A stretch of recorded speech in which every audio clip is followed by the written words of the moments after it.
I thank the Minister for Foreign Affairs of Turkey for his statement.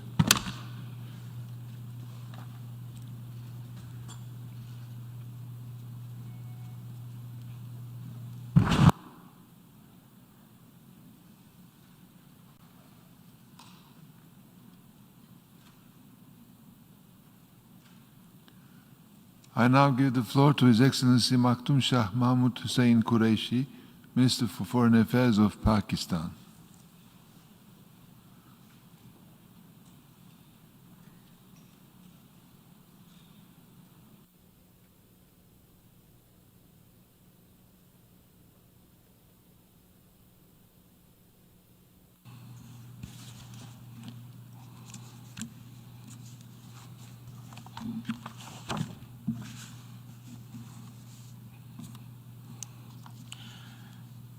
Mr. President, Secretary General, Excellencies, ladies and gentlemen, there are times in history when the decisions of nations are remembered by posterity.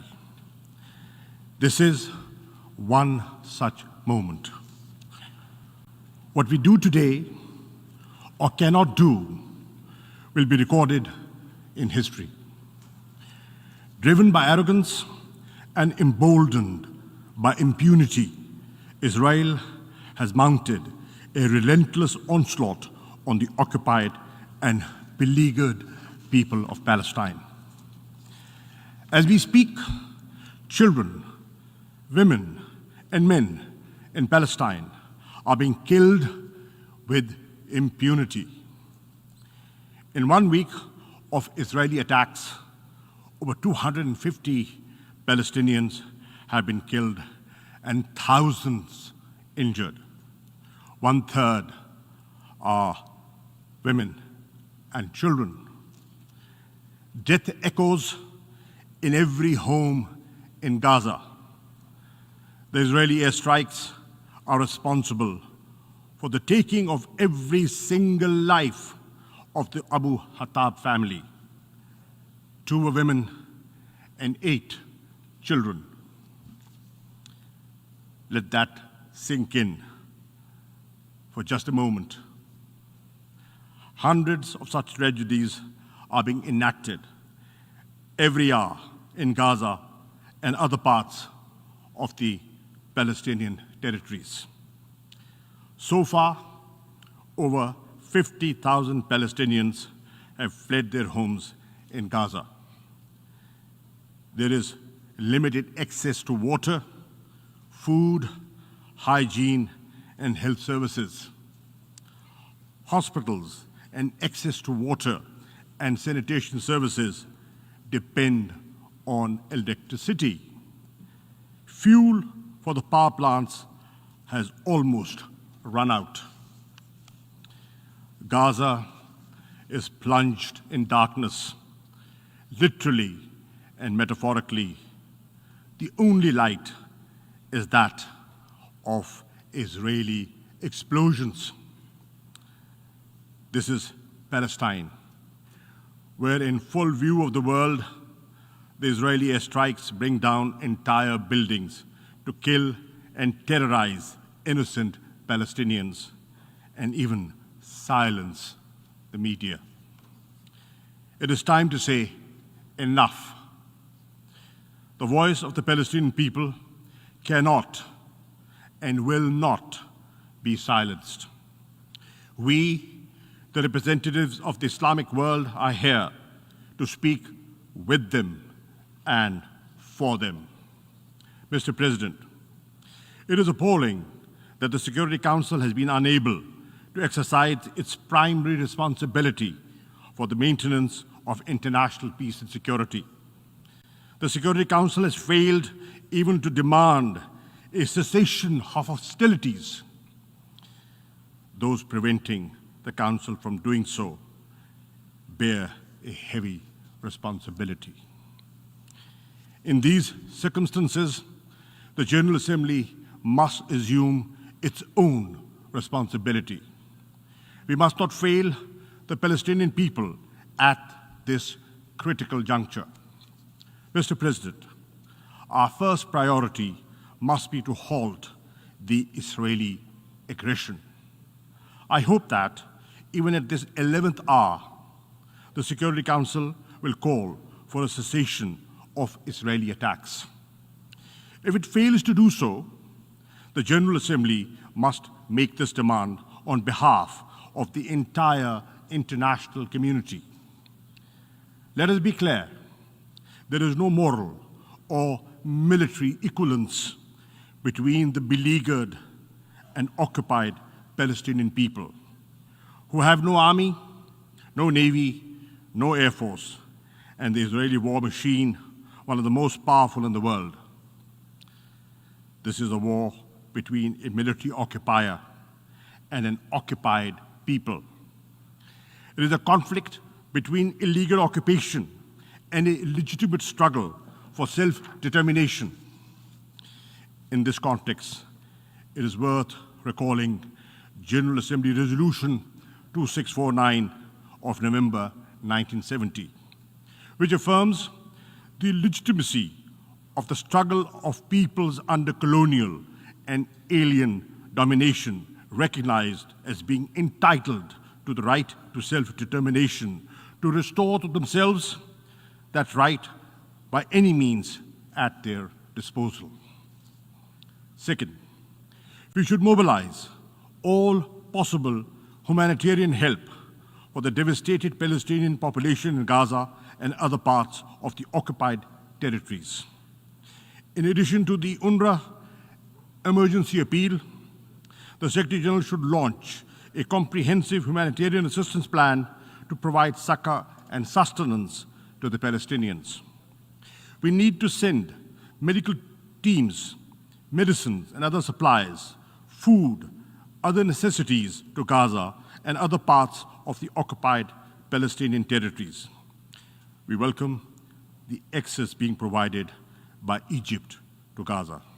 Israel must open all access points to Gaza to ensure the timely and urgent delivery of international assistance.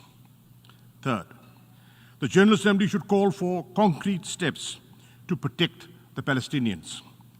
We should deploy an international protection force, as was called for in the General Assembly Resolution ES 10/20 and as demanded by the Islamic Summit Conference on the 18th of May 2018. If the Security Council cannot agree to send the protection force, a coalition of the willing can be formed to provide at least civilian observers to monitor a cessation of the hostilities and supervise the provision of humanitarian help to the Palestinians. We also call on the Secretary General and the High Commissioner of Human Rights to offer protection to Israel's Arab citizens who are being lynched and murdered by fascist Israeli gangs at the present time. Fourth, the General Assembly should condemn Israel's forcible and illegal eviction of Palestinians, including in Al-Jarrah district of Jerusalem, and continued construction of Jewish settlements.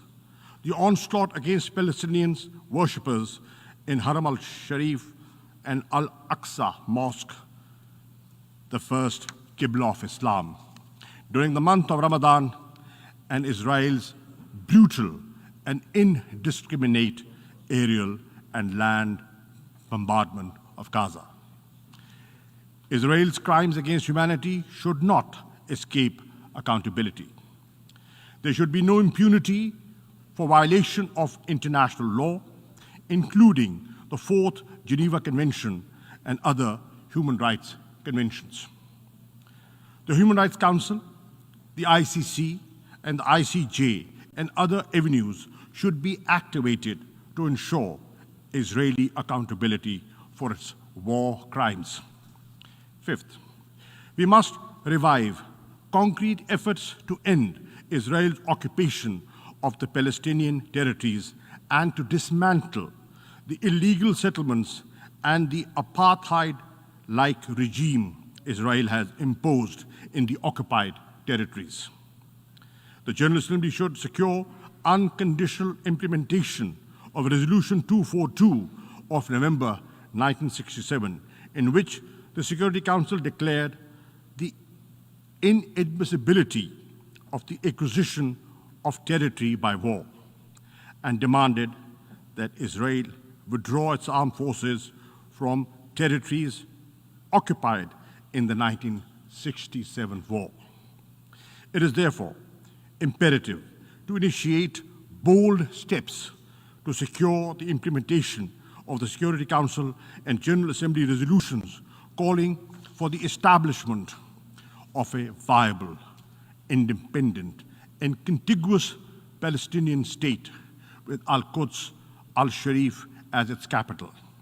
Pakistan endorses President Abbas's call for an international conference to secure a peaceful settlement. Mr. President, the Palestinian tragedy is at the heart of the turmoil and the conflicts in the Middle East. It is also the principal root cause of the humiliation and anger in the Muslim and Arab world. Anger which breeds extremism and often spawns acts of violence. A just solution for Palestine is imperative for the maintenance of regional and global peace and security.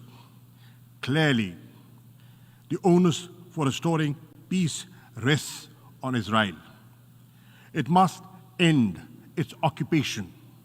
It must implement the resolutions of the Security Council and the General Assembly. This General Assembly session must send a clear message to the Palestinian people and to Israel. It is only through determined and decisive action that this Assembly can restore the credibility of the United Nations and demonstrate its effective role in preserving world peace and global order based on equity and justice. I end with a verse from a great resistance poet of Pakistan. "E arz-e Palestine, मैं भी हाजिर हूँ." O land of Palestine, I too am there for you. I thank you. I thank the Minister for Foreign Affairs of Pakistan for his statement.